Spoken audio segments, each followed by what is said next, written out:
Vamos botar os óculos.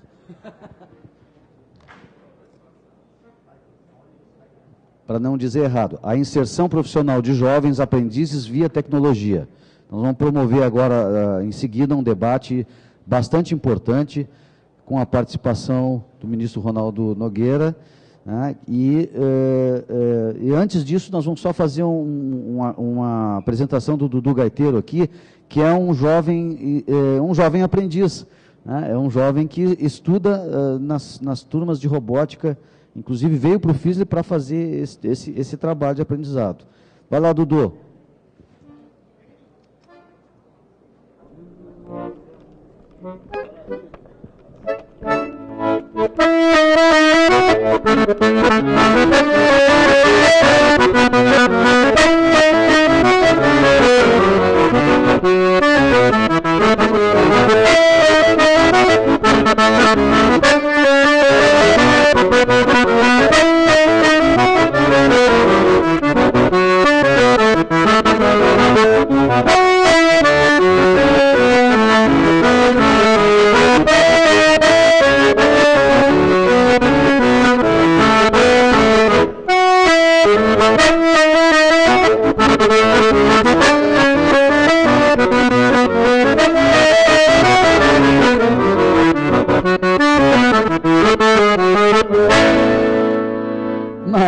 Dudu Gaiteiro, maravilhoso, muito bom.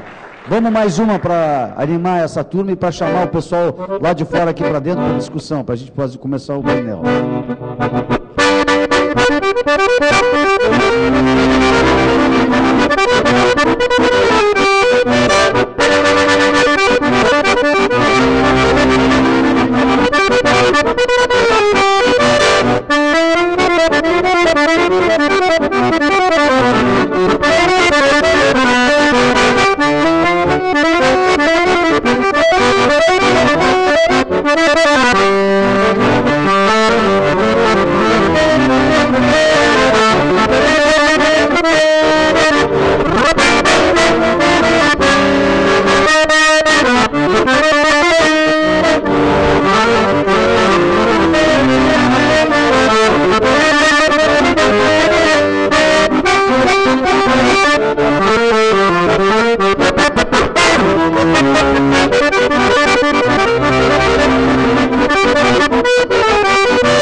Muito bem, maravilha, muito obrigado, Dudu. E, ministro, Dudu, ele tem feito apresentações em diversos festivais e espaços no Brasil inteiro, está à disposição do Ministério do Trabalho, tá? Está à disposição. Então, agora eu vou pedir a ajuda do Higino, o Higino vai me ajudar aqui para a gente compor a mesa. Eu queria, primeiramente, convidar o ministro para compor a mesa. Por favor.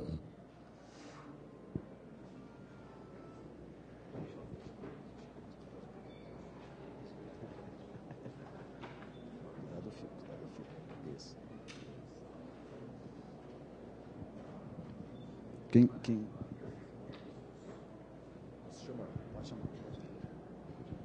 Pessoal, eu queria chamar aqui para compor a mesa nosso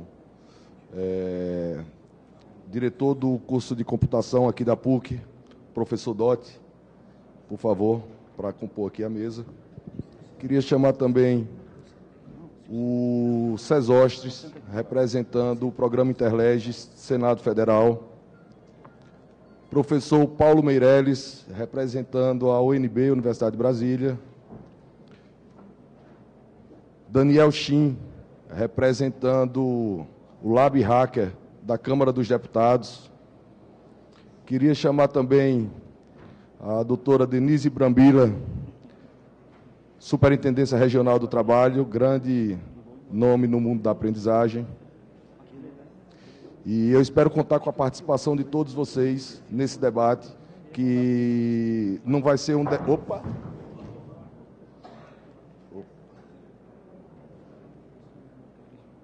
Tudo sob controle. Eu queria deixar claro para vocês que, mantendo a tradição do FISLE, isso daqui não vai ser um bate-papo formal somente com os integrantes da mesa.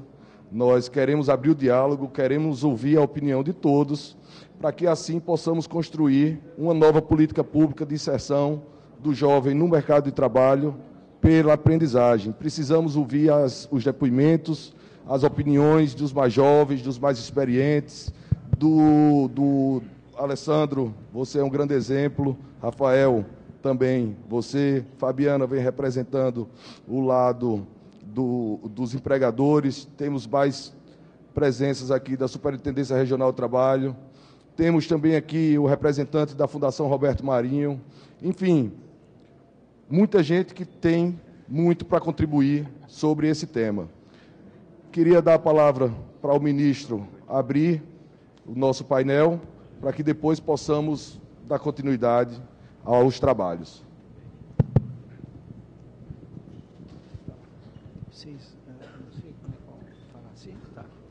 Eu quero cumprimentar a todos, e no momento em que eu cito o Sadi, que foi meu colega de aula, e é um dos idealizadores desse evento, ele tem sido também desbravador dessa ideia, dessa causa. Eu, citando o Sadi, eu quero citar a todos os componentes da mesa que já foram aqui nominados pelo protocolo, e dizer do nosso reconhecimento da importância da iniciativa e a grandeza desse evento. Esse evento, ele traz significados que são muito importantes para o Brasil.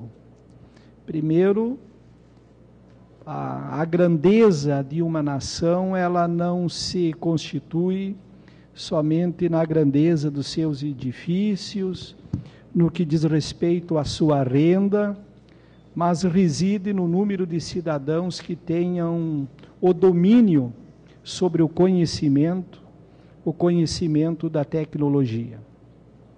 Uma nação, ela não será soberana se os seus filhos não obtiverem o conhecimento, o amplo conhecimento do mundo tecnológico. O mundo hoje exige isso, e isso diz respeito também à própria, não só no que diz respeito à soberania nacional, mas também à segurança nacional.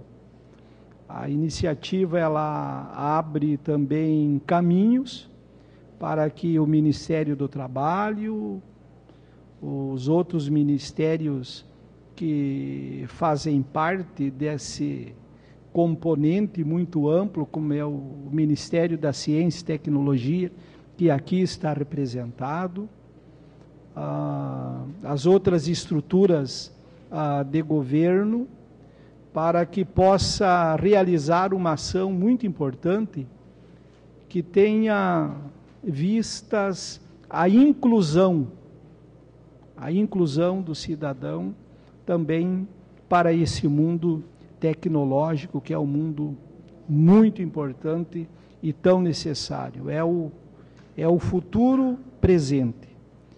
Você constrói o futuro a partir daquilo que você conhece no presente. O software livre é uma realidade, e as pessoas, os cidadãos, principalmente essa juventude que vem a partir de agora, parece que uma criança nasce e ela já é inserida no processo. Tu coloca um brinquedo e um celular, você coloca um brinquedo e um computador, um tablet, um notebook, ou qualquer equipamento eletrônico, a criança vai na direção do equipamento eletrônico. E ali a criança, ela já mergulha naquele mundo e descobre o infinito e os atrativos que ali existem.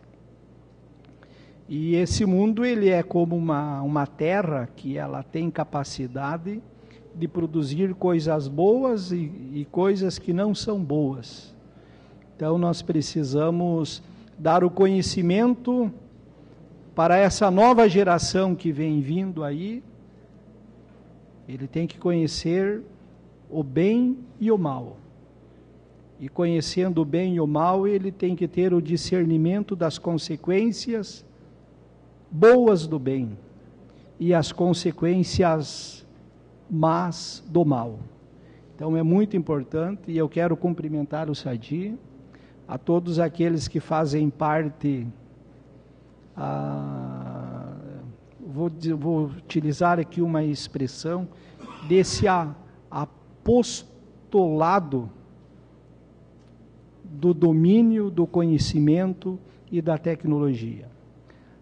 O Ministério do Trabalho pretende, nós vamos lançar um grande programa de qualificação profissional, e nós pretendemos investir muito nessa área, principalmente buscando aquelas crianças, aqueles adolescentes, aqueles jovens, aquele cidadão que não tem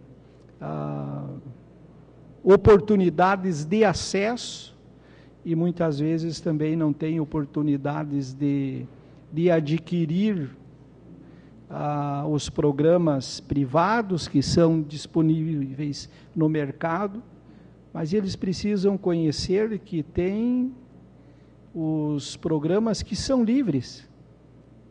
Ele não tem porquê pensar que para estar inserido, se ele não tem dinheiro, ele tenha que ter acesso à pirataria. Não, ele pode ter as mesmas oportunidades, as mesmas condições nesse mundo livre que os senhores estão aqui fazendo isso. Então esse trabalho, ele é extremamente importante para o Brasil.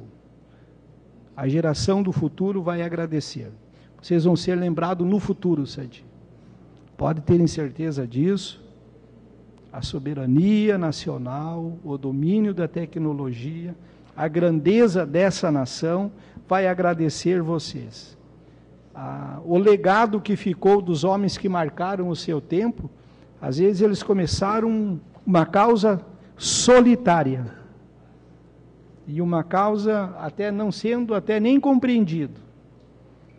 Começaram uma causa, às vezes, até alguém fazendo pouco caso, mas eles tinham foco, tinham ideal e sabiam o que estavam buscando. Então, quero te homenagear e quero te cumprimentar, Sadi, pela tua garra, pelo teu foco, pela grandeza da tua força de vontade e por tudo aquilo que você representa. O futuro vai te agradecer hoje. Lá no futuro você vai ser lembrado como outros grandes homens na história foram lembrados. Pode saber que você lá no futuro vai ser lembrado. Obrigado, meus cumprimentos a todos vocês, meus parabéns e que Deus abençoe esse evento, Deus abençoe o Brasil, Deus abençoe o nosso futuro. Obrigado.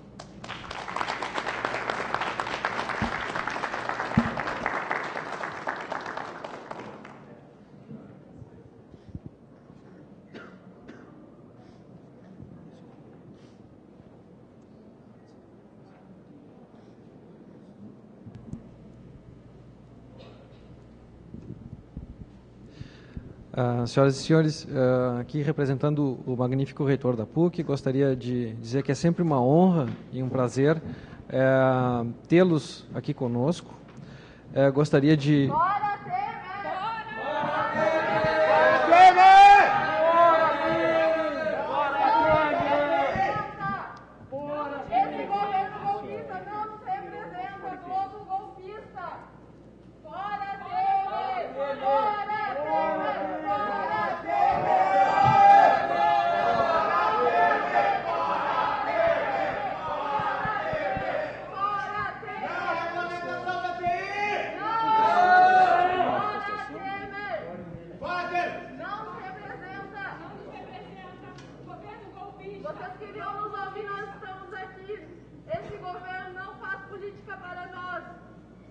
contra a chacina dos Guarani Kaiowás de Mato Grosso do Sul, contra o machismo e fascismo, contra a repressão. Contra o homem branco.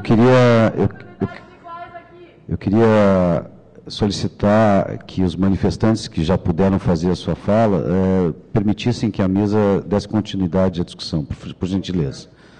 Obrigado.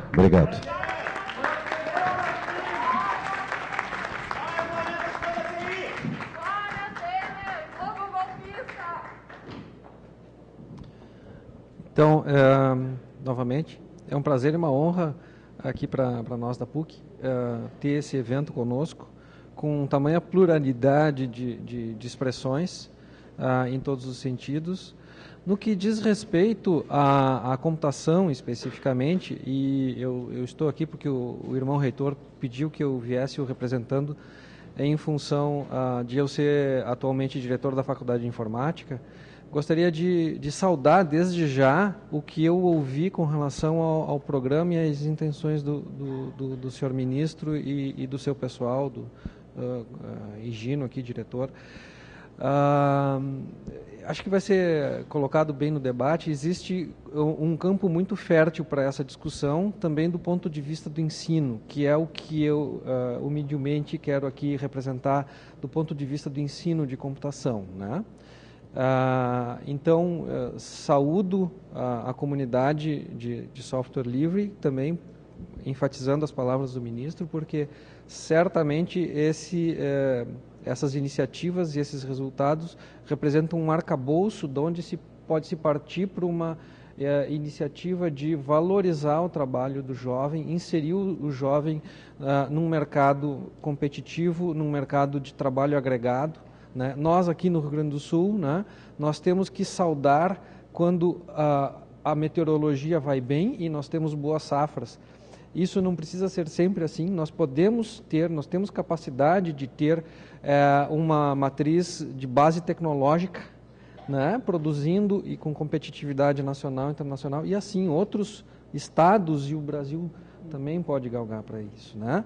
Então existem, desde já enfatizo, existem preocupações também do ponto de vista do Ministério da Educação sobre o ensino de computação. Vejo agora que o Ministério do Trabalho, de forma muito apropriada, está preocupada com a questão de qualificar o trabalho na sociedade brasileira. Isso é excelente.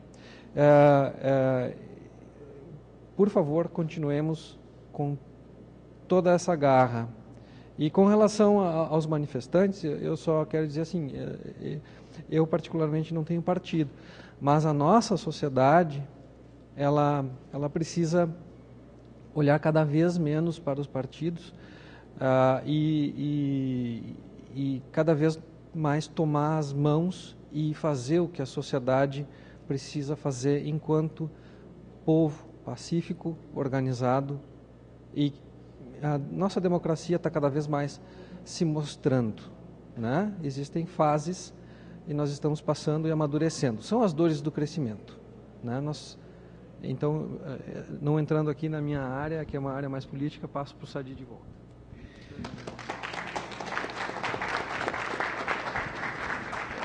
Eu queria agradecer imensamente aqui as palavras generosas do ministro Ronaldo.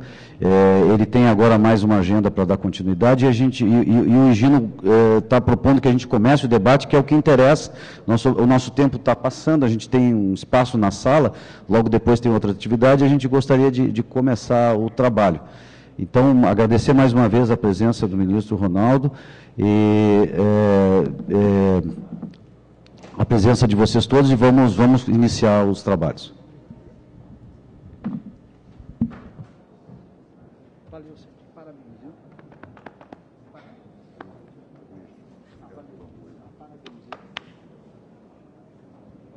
E agora? Agora a gente senta, agora a gente vai passar o papo. Tá bom. Tá? Boa sorte para ti, trabalho aí. Tá, professor?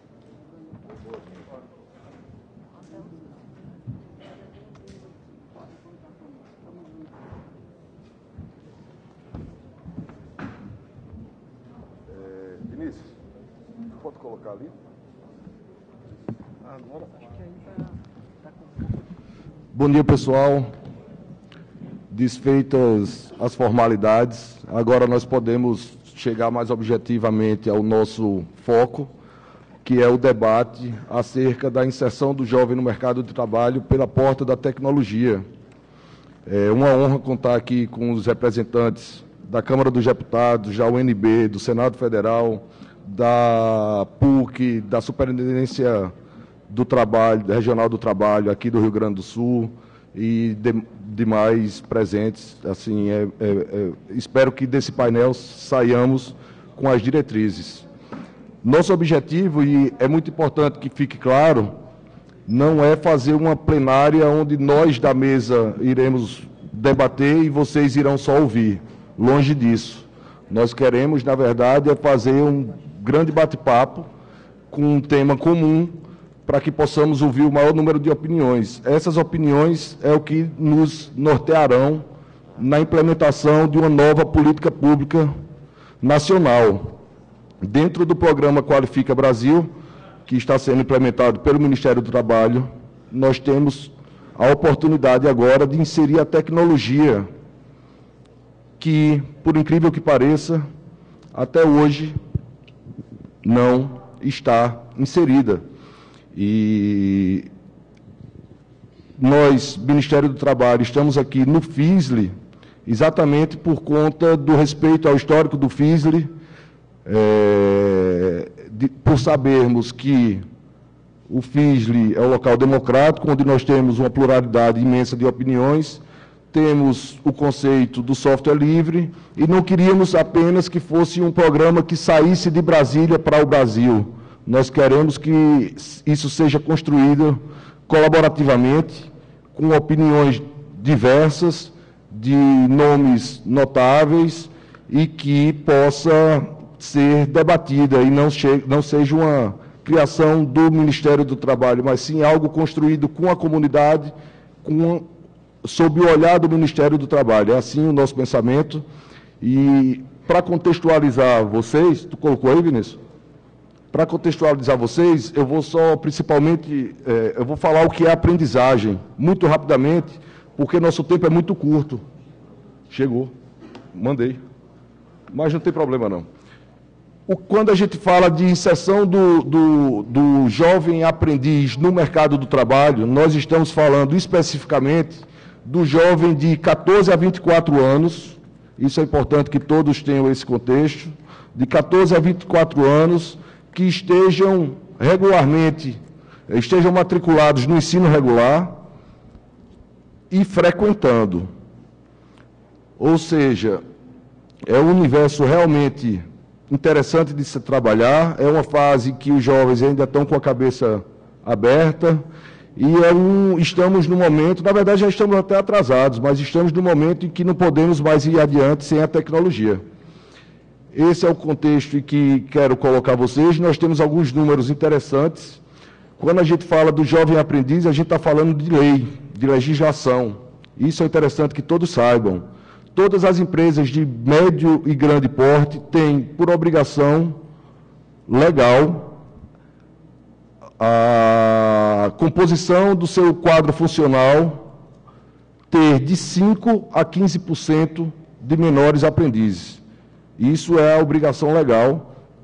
E, diante desse contexto dos 5% a 15%, nós temos um número que fica a reflexão, professor Paulo, que é 2015, nós tivemos 400 mil jovens aprendizes no Brasil. Cerca de 400 mil, não é um número exato. Isso representa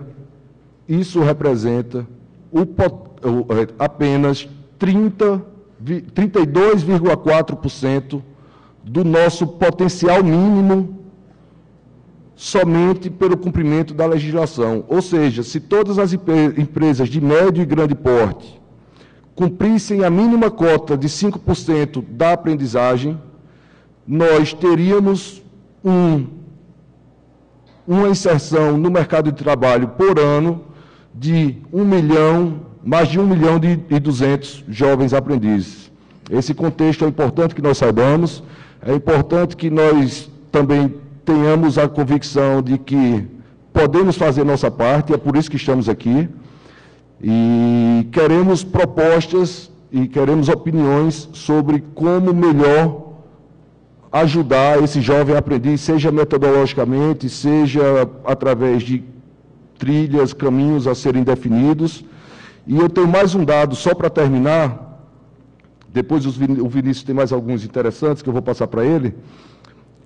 Um dado interessante é que, dos jovens aprendizes, 80% que concluem o programa da aprendizagem são absorvidos pelo mercado de trabalho. Isso é um número muito importante. E dos jovens aprendizes, nós temos um número, dado, que traz que 56% são absorvidos pela própria empresa em que eles foram aprendizes.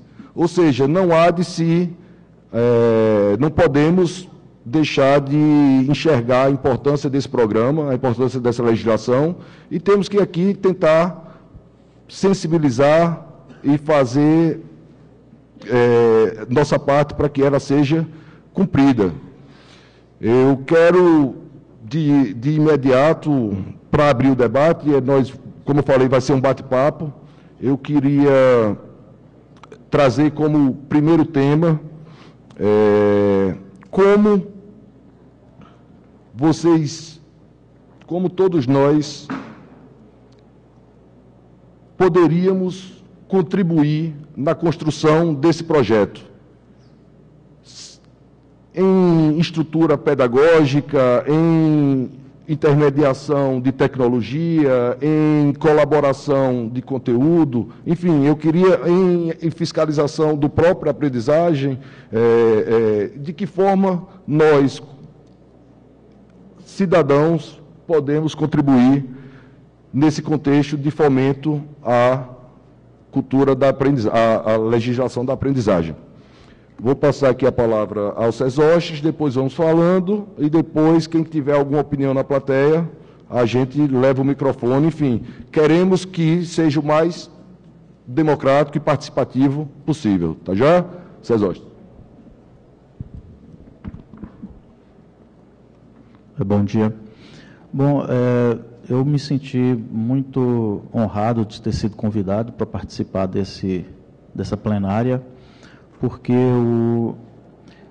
a aprendizagem, a inserção dos jovens no mercado de trabalho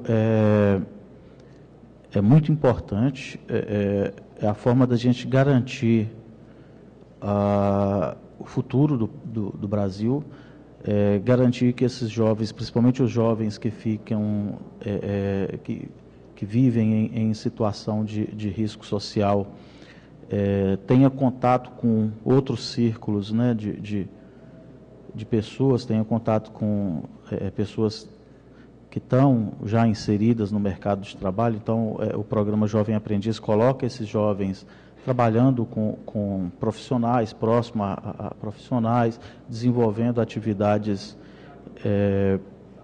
laborais convenientes ao trabalho dele. E o Higino me apresentou a ideia de colocar também a TI como uma das trilhas de conhecimento para o programa Jovem Aprendiz. E não só como uma das, mas como a TI pode gerar várias trilhas de conhecimento, né? O garoto pode aprender a lidar com TI, brincando, fazendo robozinhos em Arduino, ele pode, e com isso ele aprender a programar, então ele pode seguir uma outra trilha para ser analista de sistemas ou programador, ou seguir uma trilha de lidar com redes, com as várias disciplinas que a TI, as várias profissões que a TI permite e abre-se um leque imenso para esses jovens. E mesmo que o jovem não venha a trabalhar com TI, aprender a programar, aprender a fazer uma maquininha obedecer aos seus comandos, cria uma forma de raciocínio, uma forma de compreensão da tecnologia diferente, mesmo que ele vá trabalhar no futuro como contador ou como administrador de empresas ou qualquer outra profissão, ele saber um pouco de tecnologia vai ajudá-lo a desempenhar suas atividades de forma mais interessante. Então, eu acho que é uma excelente oportunidade que a gente está tendo de poder influenciar essa nova política, né, que é inserir as disciplinas de tecnologia no programa Menor Aprendiz, que já tem dado bons resultados. Maravilha, Cesostes. O Cesostes faz parte do programa Interleges. Quem trabalha com software livre sabe a importância do programa Interleges na disseminação do software livre no país, no fortalecimento institucional do Legislativo. E agora trouxemos aqui o Daniel Shin, que está representando o Lab Hacker da Câmara, que vem desenvolvendo um trabalho muito interessante. E eu queria saber sua opinião, Daniel. Como é que você acha que nós podemos contribuir na construção dessa política pública? Primeiramente, gostaria de parabenizar o Ministério pela iniciativa. Existem iniciativas semelhantes em alguns lugares, né? Uma que eu destaco dessa coisa de você usar o software como mecanismo de inclusão social, né? Tem o programa Incluso da União Europeia, que também tem essa mesma essência, e é um programa bem sucedido. Então, imagino que a gente deve contribuir bastante para o nosso país, né, com esse novo programa. Puxando um pouco do peixe para o nosso negócio principal, né, acredito que uma forma interessante e plural de você construir políticas públicas é você usando a internet para isso, né? A gente tem algumas experiências bem-sucedidas em relação a esse ponto, né, como o Marco Civil da Internet, o Estatuto da Pessoa com Deficiência. De antemão, a gente disponibiliza o que for necessário. A gente tem algumas ferramentas de interação que foram desenvolvidas no Laboratório Hacker, né, como a Wikileges, que ela é um editor de texto colaborativo, textos legais. Quem sabe a gente pode utilizar o Wikileges aí para ajudar a construir colaborativamente esse projeto. E todas as ferramentas que a gente tem disponíveis ali, a audiência pública interativa, a gente pode realizar encontros virtuais para debater esse tema, né, com especialistas da área. Podemos também criar fóruns de debate para fomentar também discussões mais abertas em relação à política. Então, o que eu proporia, assim, como diretriz de trabalho, seria essa: a gente tornar o nosso espaço para debate da política mais plural possível, mais aberto possível, né? Maravilha. Ok? Professor Paulo. Eu vou pedir para ficar em pé e mostrar slides, que eu sou professor e gesticulo muito, gosto de aparecer. Então, show.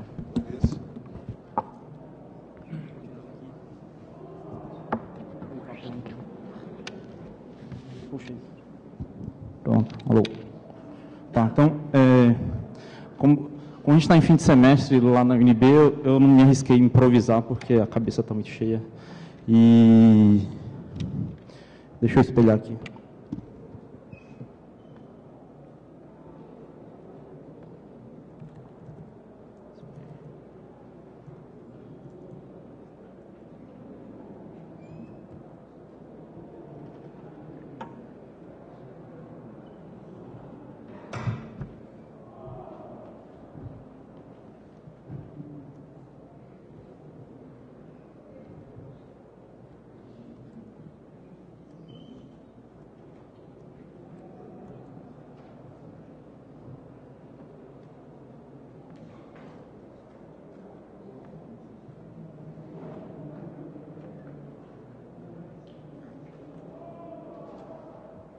Foi? Foi, beleza. Tá. Então, assim, eu resolvi trazer uma... Quando eu vi a mesa, para não ficar a gente falando a mesma coisa, eu vim para... Né, nós, professores, temos mais obrigação de colocar perguntas do que de dar respostas, né? A gente tem que pensar aqui. Então, eu vou trazer algumas informações de coisas que eu venho falando há algum tempo sobre tecnologia e sobre o quão atrasado estamos, né, do mundo, né? E a iniciativa do Ministério do Trabalho, legal, mas é mais uma iniciativa que mitiga o problema. Apenas mitiga e olha lá o problema. Vamos ver qual é o problema de educação de tecnologia, qual é o impacto disso, né, que já está acontecendo há um bom tempo. Tá? Passar algumas notícias. Nada que eu vou falar aqui, sou eu que estou falando. Primeira notícia de agora, janeiro de 2016. A internet está aumentando a desigualdade social. Então fica o papo da inclusão digital, que estamos democratizando nada. Né? Quem tem acesso à tecnologia são as mesmas pessoas que têm acesso a várias outras coisas. E isso está aumentando a desigualdade, certo? Ou simplesmente até tem acesso, né, à internet, mas não sabe explorar, não são educadas. Tem problema de educação aí.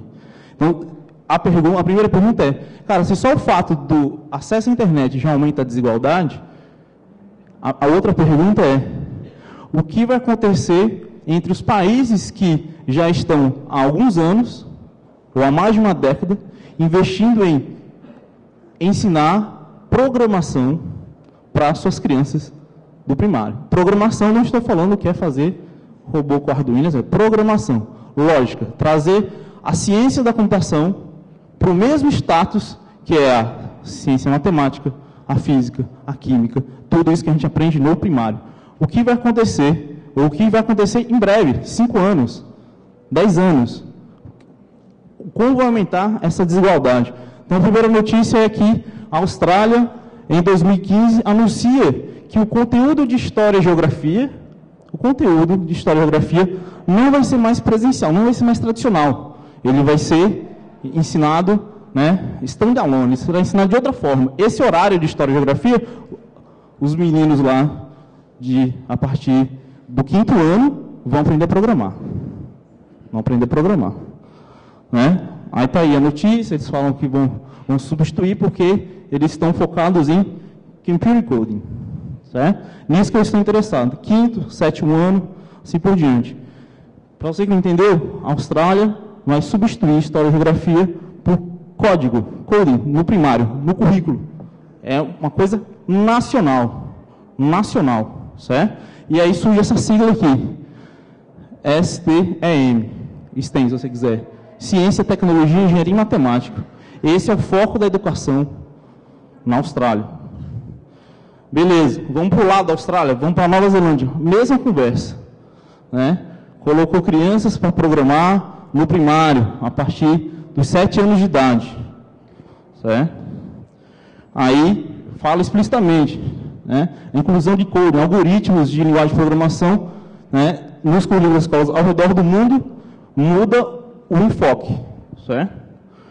Aí, beleza, aí você fala, pô, Austrália e Nova Zelândia são muito países estranhos, ali eles podem fazer o que quiserem. Beleza, vamos para a Europa.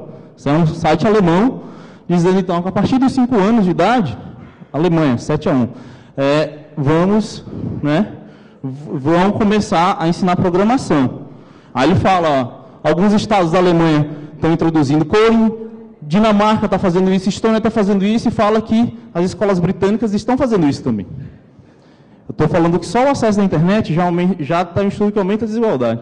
Aí a questão é, o acesso não é acesso à tecnologia, é dominar a tecnologia.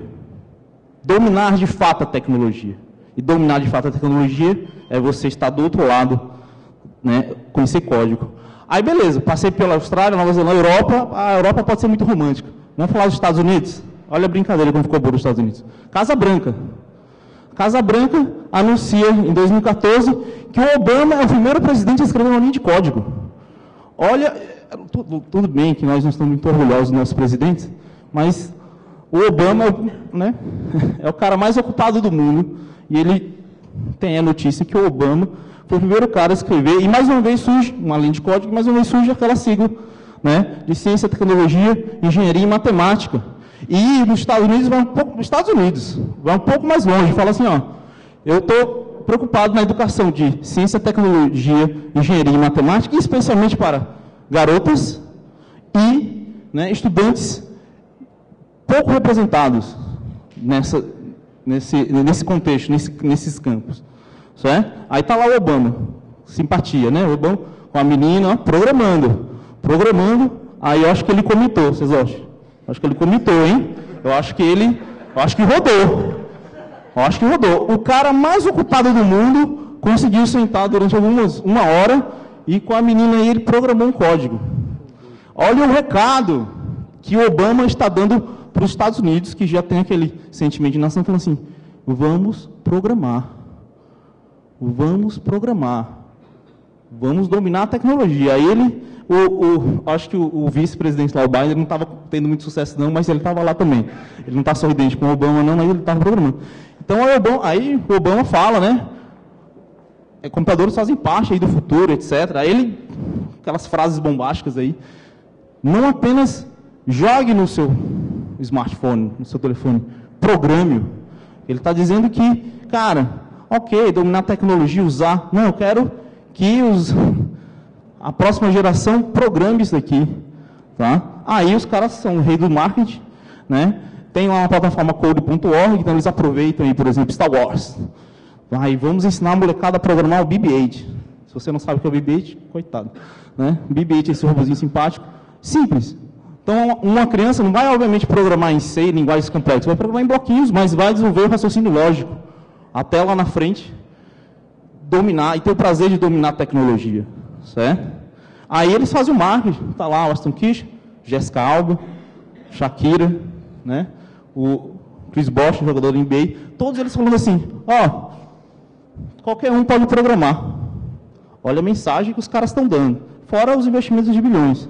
Né? Aí fazem todo o marketing, postagens. Isso por quê? Olha no que os caras estão interessados. Então, trabalho, job, está aqui. Está falando o seguinte, em 2020, nos Estados Unidos, nem falando do mundo, nos Estados Unidos, vão ter pelo menos 1 milhão de vagas para trabalhos na área de computação, do que os Estados Unidos é capaz de formar. Né? Então, lá até 2020 eu vou formar 400 mil, vou ter mais ou menos 400 mil estudantes em ciência da computação, mas eu vou precisar de 1 milhão e 400 até lá. Então, uma visão de nação, né? Uma visão estratégica, que já está acontecendo há algum tempo. Né? Há algum tempo ensinando, né? Então, o cara não vai mais chegar aos 18, 17 anos na faculdade para programar, não. Ele vai chegar lá com alguns anos de código, e aí também botam na roda os professores, né, de TI que não se atualizem assim por diante. Né? E software livre é o caminho para isso. Né? Você tem que colocar a pessoa para programar as tecnologias que estão aí, são livres, assim por diante. Aí ontem, quando eu estava fazendo esse slide, o Arlindo, que é um professor aí da Unifesp, que eu tenho lá no Facebook, ele postou, olha, só no Fizzle a gente vê uma jovem de mais de 12 anos ensinando a programar em Python. Sendo que o Arlindo não sabia que a garota era filha do Alexandre Oliva, que é um cara bastante conhecido, né, o nosso representante do Software Foundation, etc. E a garota de 12 anos está dando o mesmo recado para todo mundo. Programar para não ser programado. Certo? Então, a gente ainda aqui está discutindo assim, vamos dominar a tecnologia, o cara vai ter o primeiro contato. Cara, a gente está muito atrás. Nossa. Aí, a questão é que quando o primeiro escalão vai entender que tem que tratar isso simplesmente como uma questão de nação. Ou vai para a base, ou já era. E nem vai ser em pouco tempo. 5, 10 anos, o impacto vai ser muito grande. Nem todos os brasileiros têm a sorte de ter um pai como Alexandre Oliva para aprender a programar aos 12 anos. Né? Talvez os nossos filhos aí, a gente vai tentar. Mas esse é o ponto, né? Aí, na fala, eu pergunto assim, será que é mesmo o mercado que tem que ensinar esse jovem aprendiz a dominar a tecnologia? Né? A iniciativa é apenas, estamos mitigando o problema. Legal. O problema está lá na base e a gente já está pagando o preço por isso. E é estranho a gente falar de tecnologia, né, em onde a gente vê, como diz o presidente da SPPC, o retrocesso em relação ao MCTI. Tá? Nós, cientistas, somos uma minoria, somos uma elite aí branca, entre aspas, mas Não temos Wagner Moura, não temos a Letícia Sabatella, não temos o Gregório Duvier para reclamar, como fizeram com o Mink, mas temos que registrar que é uma contradição, né, achar, né, essa coisa tão estratégica, perder, né, não é só questão de manter os recursos, mas tem que manter, né? Então, registro aqui o meu fica MCTI, tá? Tem que ficar, beleza? Então, os links estão aí, a provocação é essa, aí acho que cada um tem que fazer a sua parte, mas enquanto a gente não discutir essa questão de tecnologia, do ponto de vista de nação, de se apropriar da tecnologia, e o software livre é um mecanismo para isso, a gente apenas vai estar mitigando o problema. Então, obrigado aí. Valeu.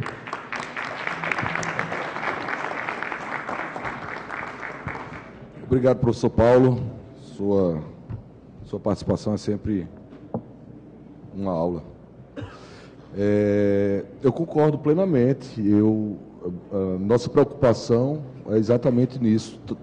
O Ministério do Trabalho, aqui é onde nós estamos inseridos, é quem provocou esse painel, concorda com tudo que foi dito aí.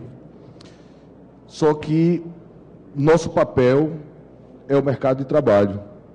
Isso é o debate que eu acredito que teria que ter representantes, inclusive, do MEC, enfim, de outras esferas do primeiro escalão do governo federal. Eu acho que nós devemos, ao menos, refletir sobre estarmos num evento de software livre, num momento completamente conturbado no que se diz respeito à política, e ainda conseguimos abrir um diálogo aqui sobre a possibilidade de, ao menos, enxergar a tecnologia como inserção no mercado de trabalho, coisa que, pasmem, não existe hoje. É algo a, no mínimo, nos fazer refletir. Estamos aqui falando de uma primeira conversa do possível nascimento de um novo programa de governo. E concordo absurdamente quando você fala que estamos muito atrasados. Estamos sim, e é por isso que estamos aqui, tentando fazer a nossa parte.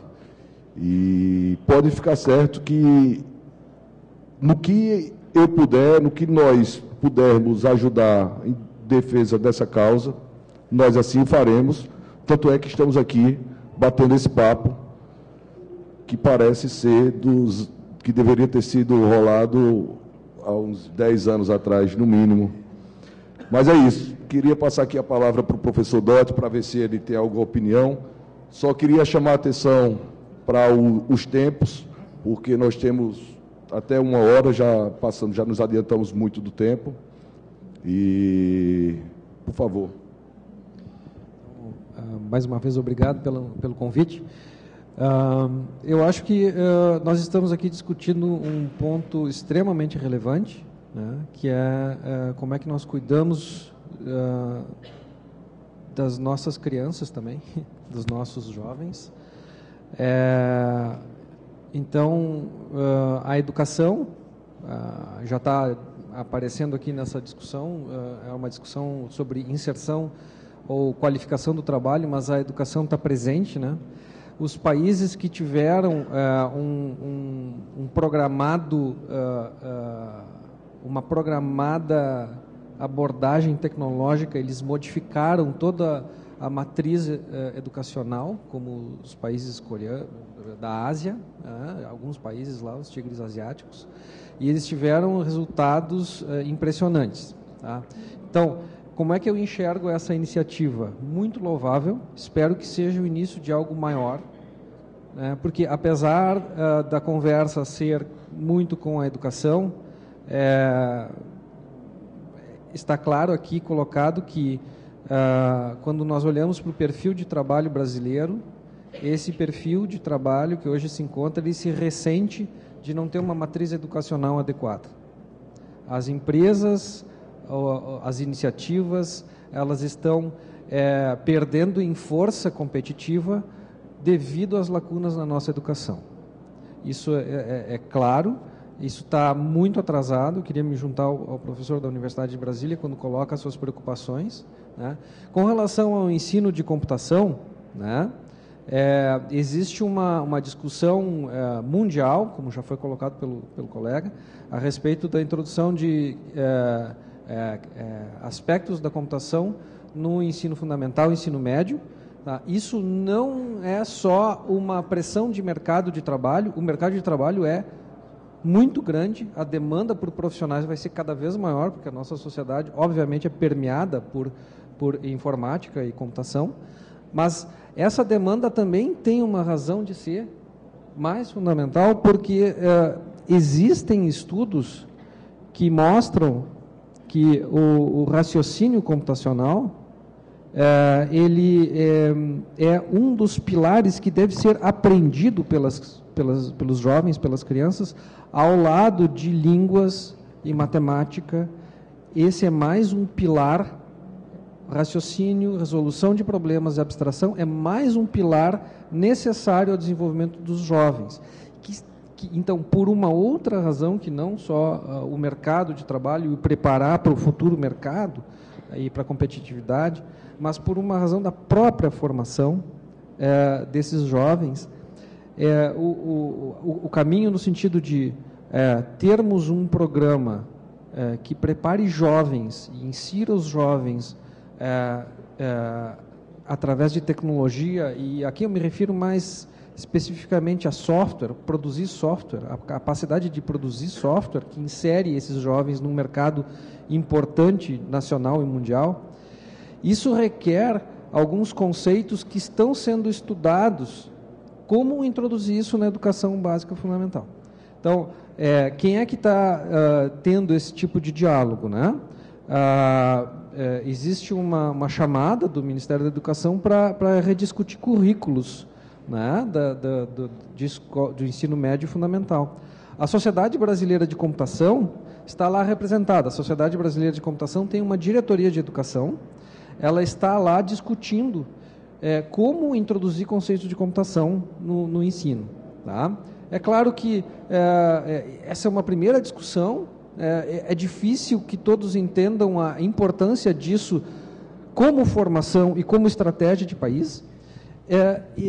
Mas o que acontece aqui na proposta que está sendo colocada? Acontece a possibilidade de fazer um piloto já de como é que nós vamos pegar esses jovens e dotá-los de capacidades fundamentais para inseri-los no mercado de produção de software, e isso é possível.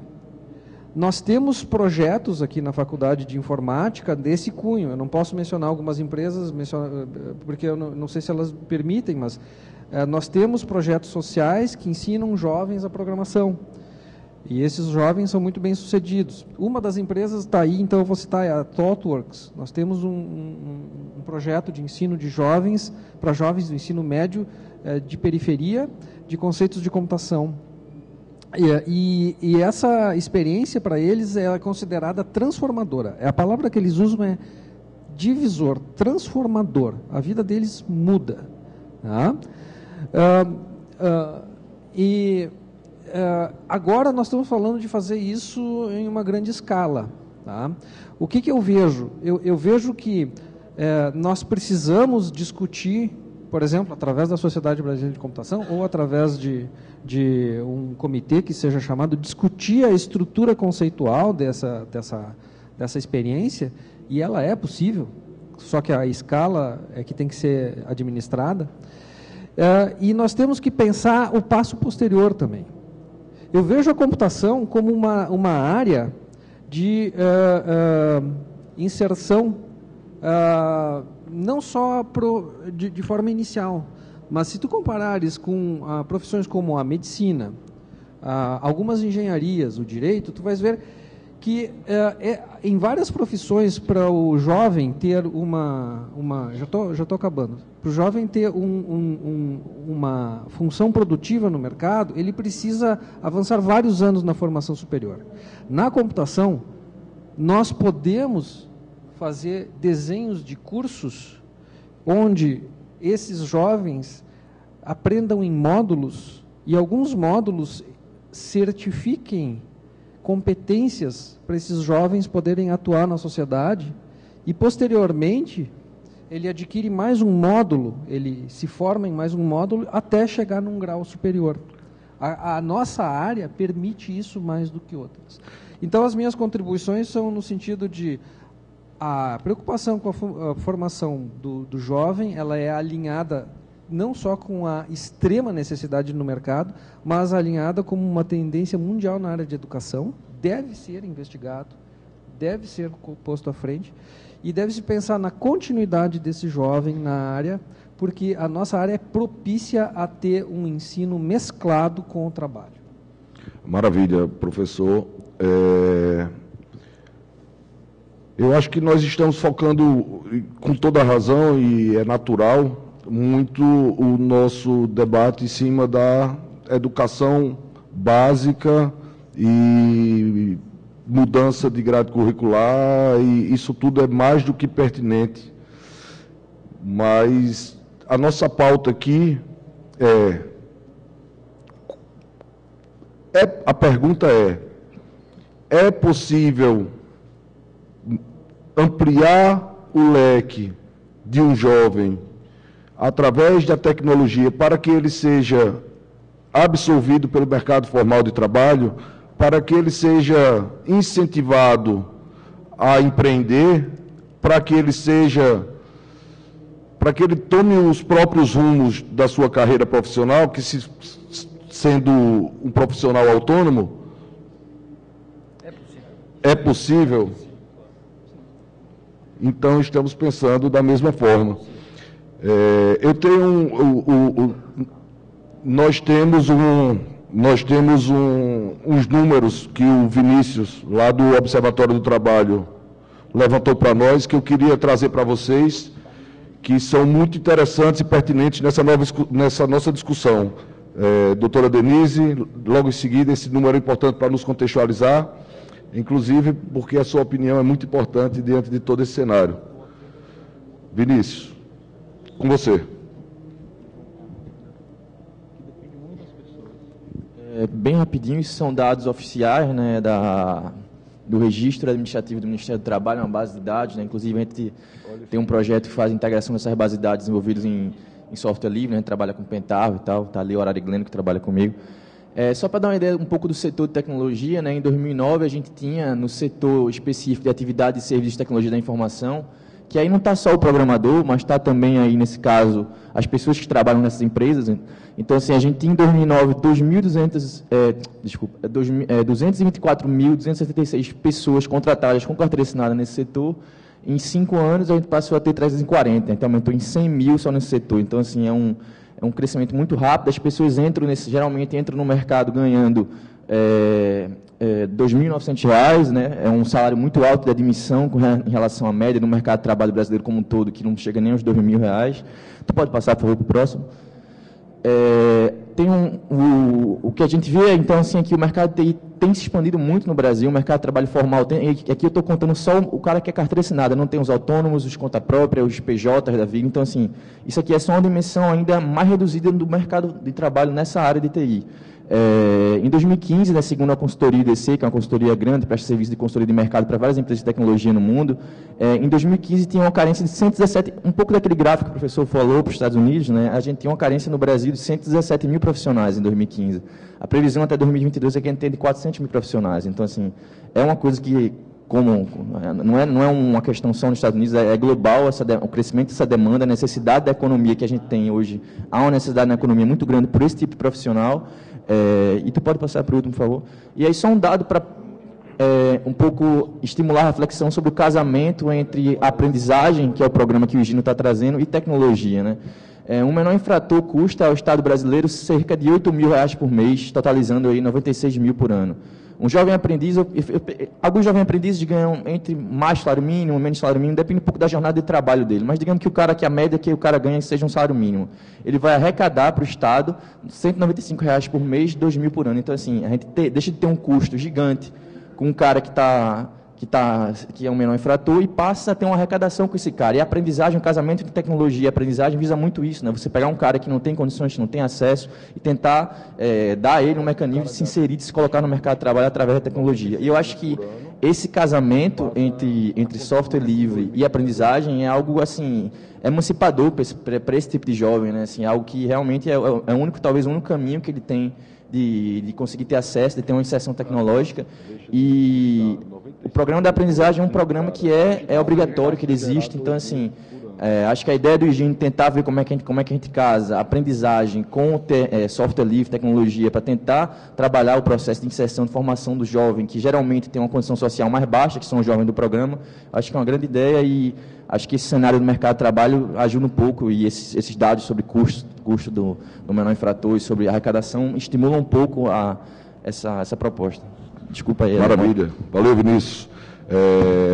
Doutora Denise Brambila, daqui da Superintendência Regional do Trabalho aqui do Rio Grande do Sul. Ela já tem um longo trabalho no ramo da aprendizagem e eu queria perguntar à senhora como a senhora enxerga a tecnologia no seu contexto, que a senhora tem uma grande bagagem para poder nos colocar na real. Bem, bom dia a todos. Eu me sinto honrada de estar nessa mesa e emocionada também quando se fala em aprendizagem. Por isso essa minha entrada triunfal, né? Até aqui. Mas, na verdade, eu tenho usado uma frase chavão de que a aprendizagem é para todos. Para o vulnerável, para o que está em medida socioeducativa, para quem não está em conflito com a lei, para o urbano e para o rural. Nós estamos esquecendo muito a população rural no sentido da aprendizagem. Há alguns informes, por exemplo, nós temos aprendizagem TI, sim, aqui no Rio Grande do Sul, numa cidadezinha a 7 horas de carro daqui, chamada 3 de Maio. E pertence ao nosso Fórum Gaúcho da Aprendizagem também. Todo mês viaja 7 horas para estar na plenária e nas reuniões de coordenação. Então, é possível, o SESMAR também faz essa parte de informática, e o SENAC construiu um curso com o sindicato patronal das empresas de TI na aprendizagem. Porém, teve um curso e não teve mais continuidade. Então, nós temos alguns exemplos pequenos aqui, mas é possível, sim. E quanto ao currículo, e a sua secretaria faz a validação dos cursos, em todo o currículo de aprendizagem tem ciência da informação, tem da informática, enfim. A burrinha aqui sou eu nessa parte de TI total. Mas os nossos cursos de aprendizagem já contemplam isso. É aprendizagem profissional. De repente, a aprendizagem profissional veio, sim, contemplar as lacunas que a educação não sustenta, né? De repente, a educação vai para um lado e a vida do jovem vai para o outro, e é na aprendizagem que se consegue substituir, enfim, essa lacuna. Quanto ao 7-1, nós teríamos aqui uma ótima ideia que não está sendo implementada no Brasil. Por exemplo, os nossos meninos e meninas de categoria de base poderiam ser aprendizes atletas profissionais, com toda a computação inserida ali, né?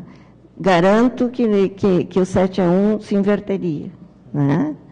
Porque daí o jovem, desde dos 14 anos, estariam não só treinando futebol ou qualquer outro tipo de esporte, mas também pensando numa possibilidade, no plano B, de que se ele não seria um craque no futebol, ele teria, sim, uma outra maneira de vivência. Então, isso são alguns informes, algumas pinceladas do que o Rio Grande do Sul faz em termos de aprendizagem.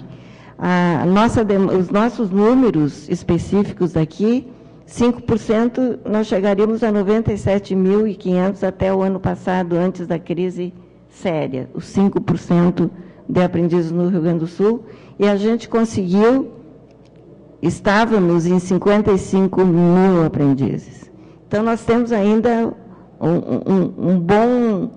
bons números para se alcançar, que poderia, sim, ser específico nessa área. Nós não podemos nos esquecer também da participação das entidades formadoras, é claro, do jovem, que sempre vai ter uma lista enorme de jovem para a gente poder atender, tem mais jovem do que a nossa capacidade de atendê-los, mas também os empresários. Eu penso que os empresários terão que estar mobilizados, que não somente pela caneta eles conseguirão atender essa demanda, mas também no momento que se chega e se mobiliza essa situação. Aqui no Rio Grande do Sul, você vai ter uma terra muito fértil, porque quando foi estabelecida a CLT, lá em 1943, o que Getúlio Vargas estava pensando era um Brasil agro-rural, né, agropecuário. Com a Revolução Industrial, o que precisava? Precisava mão de obra para trabalhar na indústria. No momento que foi formado o SENAI, nós tivemos Senai, o primeiro Senai em São Paulo, o segundo Senai em Porto Alegre, e o terceiro Senai em Caxias do Sul, que é a cidade de onde eu venho. Então, Caxias do Sul é pujante, não só pelo pandurismo do italiano que está lá, mas também pela qualificação profissional que teve desde cedo. Então, a qualificação profissional de lá, 65% dos trabalhadores de lá passaram pela aprendizagem. Eu sei, eu não tenho tempo, eu queria lhe dar os informes, mas convido a mesa para essas visitas, tanto nas empresas como no nosso fórum de aprendizagem, para sentir mais a pujança que é a aprendizagem aqui. Maravilha. Muito obrigado, doutora Denise. Só para contextualizar, e eu entendo a sua preocupação e sei qual é, conheço o seu trabalho, hoje nós estamos tratando de tecnologia. Semana que vem, a gente tem agenda no Rio de Janeiro para tratar do desporto, dos atletas. Em agosto, teremos agenda lá em Recife para tratar de mais alguma, da cultura, enfim. Nós, como Ministério, temos a preocupação ampla, mas aqui, no caso, nós estamos tratando da tecnologia e já me foi falado de alguns trabalhos realizados aqui no Rio Grande do Sul, que realmente acontece. E antes de eu passar a palavra para o Sadir, nosso mestre organizador aí do evento, eu queria perguntar a ele quando é que a inserção da informática na grade curricular escolar vai deixar de ser aquele velho Windows, Word e Excel, que é algo inacreditável nos dias de hoje. E quanto a isso, eu jogo a bola para o Sadir, para que ele possa ter aí alguns minutos para falar desse assunto. Tá, joia. Obrigado, Gino. Eu vou tentar ajudar com alguns encaminhamentos também, porque me parece que a gente tem suficientes problemas, muita reflexão e faltam ações. Então, eu quero ver se ajudo com o Ministério do Trabalho a pensar encaminhamentos que possam não só ajudar o Ministério do Trabalho, mas ajudar a mudar essa realidade que o Paulo Meirelles apontou aqui na sua fala e que está perfeitamente correto, né? O projeto Software Livre Brasil, que anima esse movimento, que anima esse fórum foi criado para ser um ponto de encontro, de reflexão, de debate, de geração de ideias, de iniciativas, projetos e negócios, inclusive, né? Esse fórum foi criado pelo projeto Software Livre Brasil. Existem alguns milhares de trabalhadores, profissionais espalhados pelo país inteiro, pelos 27 estados, que são entusiastas do software livre, que vivem do software livre, que dão aula de software livre, enfim, que fazem o maior esforço do mundo para vir para cá. Não conseguem vir todos, mas a gente sempre consegue ter um fórum pleno, cheio, de pessoas com a maior disposição possível, porque essa é uma pauta riquíssima, estratégica e de transformação da realidade social e econômica de qualquer lugar. Isso, na verdade, essa discussão aqui tinha que ser gravada e tinha que ser traduzida e colocada nos canais do YouTube, porque o mundo precisa entender isso, assim como o Paulo estava mostrando que alguns países já começam a entender a dimensão de importância e relevância dessa discussão. Isso não é novidade nenhuma. O Japão saiu da crise do pós-guerra a partir de uma apropriação avassaladora de conhecimento, enviando os seus cidadãos para o mundo, para que eles pudessem, inclusive, fotografar tudo que eles pudessem e pudessem fazer reengenharia para poder trazer o conhecimento para dentro do Japão. O Japão hoje é a segunda potência do mundo, num país que tem o tamanho do Rio Grande do Sul. Então, essas coisas fazem muita diferença. Os tigres asiáticos já foram mencionados, fizeram uma revolução fantástica a partir da educação. A Associação Software Livre vem insistentemente fazendo esse debate no país. Aqui nessa sala, em 2009, nós lançamos a provocação para a construção, constituição, debate, fomento do Marco Civil da Internet no Brasil. Esse mesmo Marco Civil que a gente conseguiu agora, 1 ou 2 anos, fazer a aprovação, que ainda está em processo de regulamentação e que já corre riscos também de ter o seu objetivo maior prejudicado porque os entendimentos sempre se perdem no meio do caminho. Então, é preciso a gente estar o tempo todo insistindo, voltando a falar na importância da soberania do país, na importância da liberdade de cada um, do indivíduo na rede, e isso só vai ser conseguido no momento e na medida em que nós tivermos as pessoas de fato incluídas. A inclusão digital é uma falácia. No mundo, inclusive, 10% do mundo está incluído digitalmente, plenamente incluído. Se tanto, nós estamos falando de 220 milhões de brasileiros, aproximadamente, dos quais tem 22 milhões que estão incluídos plenamente. Os demais estão na berlinda. Existe um fosso, um abismo que afasta, que tira a oportunidade de acesso ao conhecimento e à informação. Então, a gente precisa urgentemente reverter isso. Tem como? Desde 2010, a ASL defende a inclusão de disciplinas de ciência da computação nas séries iniciais. Desde 2010. Nós fomos conversar com o governo do Estado do Rio Grande do Sul, à época, fizemos várias reuniões, insistimos, conversamos com a Secretaria de Educação, tentamos conversar com o Ministério da Educação, e é tudo burocracia, tudo pode ser resolvido com um canetaço. É uma questão de vontade política, não é feito porque não se quer fazer. É só isso. Mas dá para ser feito. E outra, nem precisa entrar em currículo, gente. Isso pode ser disciplina complementar, não precisa entrar em currículo, é só querer colocar lá dentro. Ensino de ciência da computação para viabilizar que as crianças, inclusive séries iniciais, para que as crianças possam compreender, desenvolver sua capacidade lógica, de raciocínio lógico. É o que a gente faz aqui com a robótica, é o que a gente faz aqui lá com o Fislinho. Não tem nenhum mistério, é só fazer, é só querer fazer. Desde 2011, a ASL defende políticas de fomento da cadeia produtiva nacional do software livre. A cadeia produtiva nacional do software livre já existe.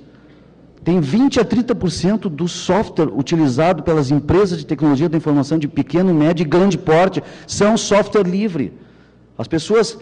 Essas empresas, a maioria delas é representante de alguma marca, de uma Oracle, de uma IBM, de uma Microsoft, mas elas não vendem só isso. Por quê? Porque o usuário, o cliente, não tem recursos para pagar isso na maioria, muitas vezes. Não na maioria, mas muitas vezes. E aí, quando Quem tem que viver disso tem que fazer negócio com o que pode, lançando mão de criatividade. Criatividade chama-se software livre, gente. Criatividade é software livre. 30% eu chuto, e se a gente for fazer a pesquisa, vocês vão ver que eu não estou falando bobagem. 20% a 30% da cadeia produtiva de software livre já existe. Só que o que falta? Falta estruturar a cadeia, falta política pública, falta política de fomento, falta formação específica, faltam os elementos que constituem uma cadeia produtiva. No meu blog, lá no portal softwarelivre.org, há 4, 5 anos atrás, eu já escrevi a respeito disso, está lá, a cadeia produtiva, só procurar. Tá? Não é muito complicado, mas tem que haver, de novo, vontade política. Nós temos estruturas nacionais, como os institutos federais, certo? São 600 institutos federais, e as escolas SENAC, por exemplo, sem falar do restante do sistema S, mas só a SENAC, que já tem escolas de informática pelo país inteiro, tem capilaridade no país inteiro, que poderiam estruturar essa formação para o trabalho. Sim, vamos começar. É o trabalho que está pedindo, que está demandando apoio e parceria. Vamos começar. A educação no nosso país tem problemas? Demais. Então, vamos começar por onde dá para fazer. E eu acho que o trabalho vai ter outros papéis, mais adiante eu vou falar aqui. Tá? A Associação Software Livre tem um portal, softwarelivre.org, que tem hoje, aqui eu dei uma olhada, tem mais de 10 mil profissionais vinculados ao portal. Mais de 10 mil do país inteiro. Mas nem todo mundo está no portal, então eu tenho certeza que a gente pode buscar e encontra 20, 30 mil profissionais com competência em software livre para auxiliar, junto com os institutos federais, junto com a rede SENAC, junto com o Ministério do Trabalho, vertebrar uma formação vigorosa em resolver esse gap de 800 a 1 milhão de menores aprendizes que precisam de formação em um ano. É vontade política. A gente faz isso dando as mãos, a gente faz isso sentando e escrevendo projeto. A gente faz isso constituindo, por exemplo, o que eu acho que está mais do que na hora, um comitê nacional transversal e transdisciplinar para olhar isso, como o Paulo Meirelles fala, como um projeto de nação, gente. Precisamos de um projeto de nação. Nós não vamos resolver o problema do país olhando para trás, chorando leite derramado. A capacidade do nosso povo é absurdamente fantástica. Está provado, tem estudos sobre isso, criatividade, inovação. Nós temos a facilidade de lidar com problemas, de conviver com eles, mas lidar com eles também. Né? Então, nós só precisamos de uma grande operação que precisa ser vertebrada, precisa ter um âncora, um ministério âncora. Para mim, o ministério âncora está aqui na mesa. É isso que nós precisamos fazer, sair daqui operando as coisas. Mas tem mais por fazer e precisa um Ministério âncora justamente por isso. Nós precisamos imediatamente retomar o Plano Nacional de Banda Larga que nunca aconteceu, os planos estaduais de banda larga que nunca aconteceram, os planos municipais de banda larga que não vingaram. Nós estamos falando só de cidades inteligentes, smart cities, de cidades digitais, tudo porque tem um conjunto de empresas que tem interesse de vender equipamento técnico, equipamento para comunicação, infraestrutura. Né? Quando o que interessa é chegar a fibra ótica lá no município e o município fazer um esforço de chamar as comunidades locais e construir a sua rede. Não tem mistério. Então, eu queria dizer assim, para concluir, que essas ações todas são possíveis de serem tomadas. Né? Mais uma que eu esqueci aqui, que é importantíssima, nós temos no Rio Grande do Sul, desde 2002, uma lei estadual promovendo o uso preferencial de software livres. Ela foi, inclusive, havia uma ação de inconstitucionalidade contra ela, que caiu pelo Supremo Tribunal Federal, agora a questão de 1 ano e meio. Então, nós precisamos regulamentar a lei regulamentar a lei de preferencialidade de software livre e levá-la para todos os estados da federação. É só o Rio Grande do Sul, são 27 estados, precisam fazer isso é política pública, gente. Então, se a gente fizer o conjunto dessas ações de maneira articulada, nós saímos do outro lado. Caso contrário, esse gap só vai nos deixar fora de qualquer perspectiva para esse mundo. Muito obrigado, Sadir. Sua palavra é sempre uma honra para nós e pode contar conosco como Ministério para tocar esse projeto adiante. É por isso que nós estamos aqui. Tem 3 depoimentos que são muito interessantes, eu não queria deixar passar em branco. Tem o depoimento do Alessandro, que é lá do estado do Ceará, que ele é fruto de um programa de tecnologia para o jovem na inserção do mercado do trabalho. Ele está aqui hoje. E tem também um depoimento que eu acho de grande relevância, que nós temos que ouvir, que é do Rafael, que ambos conhecemos aqui, trocando informações no FISLE, e o FISLE tem muito disso, de aproximar as pessoas, e tem também o lado do empregador, que é o lado da empresa, que nós temos aqui, a Fabiana, que eu vou pedir o seu depoimento. Enfim, eu queria que vocês fossem bem sucintos, a gente já se adiantou muito no tempo. Vou começar pelo Alessandro, para ele contar um pouquinho da história de vida dele, e esse chapéu de cangaceiro eu ainda vou tomar para mim, viu? Gino, só uma parte, tudo que eu falei vale também para o Movimento Nacional de Inclusão Digital, fundamental nesse processo de apropriação do conhecimento, que também tem dificuldades. Oi, eu só queria dizer que, já que é FISLE e a colaboratividade, eu queria convidar a mesa a vir para o chão, porque não tem debate assim com mesa, né? Fazer um círculo e tudo. Boa.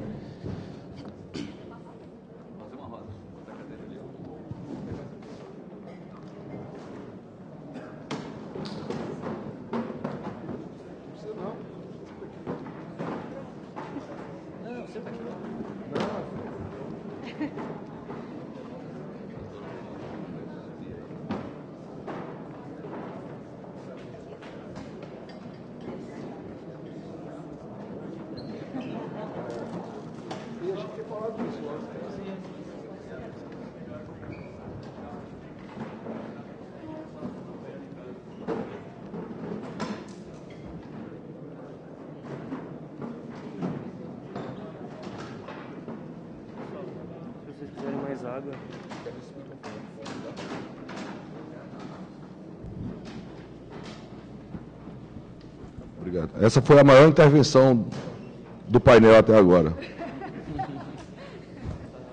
Pronto. Vamos lá, Alessandro, cadê você? Pessoal, se a voz estiver meio trema, não é nervosismo não, é porque esse frio da moléstia está acabando comigo.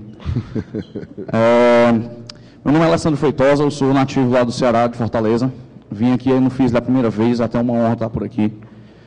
Eu tenho 20 anos de idade e eu sou fruto de alguns projetos de inclusão digital, participação social e software livre.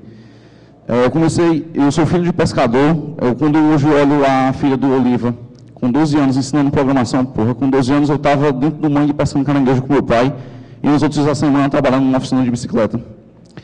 E eu conheci um projeto chamado Casa Brasil, na época eu não sabia nem o que era computador direito. A única vez que eu vi o computador era quando eu ia fazer o recadastramento do Bolsa Família, que a moça ficava lá pegando nossos dados. Então, quando eu comecei o Casa Brasil, parecia uma magia, quando o cara mexia o mouse e a setinha mexia de um lado para o outro no monitor. Então, eu comecei a fazer um curso de informática básica no Casa Brasil, que era aquele básico mesmo. Isso com software livre, a gente utilizava até na época a distribuição SASIX.